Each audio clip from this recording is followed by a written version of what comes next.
Hello viewers, welcome to Earthbondhon YouTube channel. I am Mohammad Rahman Sohag with you. In this video, now I am showing you how to connect three-phase motor control with monopolar switch. If you are new to my channel, please be subscribed and stay with me. Press the bell icon for more my video. If you already subscribed, thank you so much. So viewers, let's start.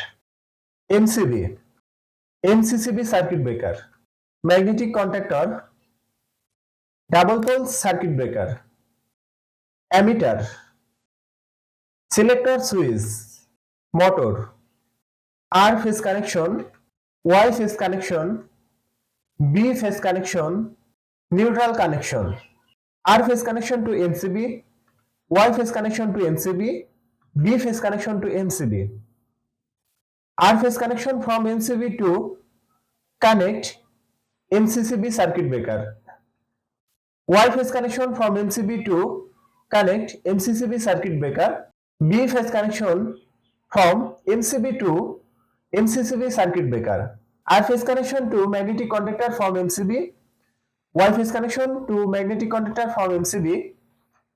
The same way, B phase connection from MCCB to ammeter, B phase connection from ammeter to magnetic contactor, R phase connection from magnetic contactor to motor, Y phase connection from magnetic contactor connect to motor, B phase connection from magnetic contactor to motor, neutral connection to circuit breaker, phase connection to circuit breaker, neutral connection from circuit breaker to connect magnetic contactor, phase connection from circuit breaker to connect selector switch, and again from selector switch to magnetic contactor coil connection. Viewers, that's my video. If you like my video, please like and share my video to your friends. Thanks for watching my video and thanks for being with me. Thank you so much.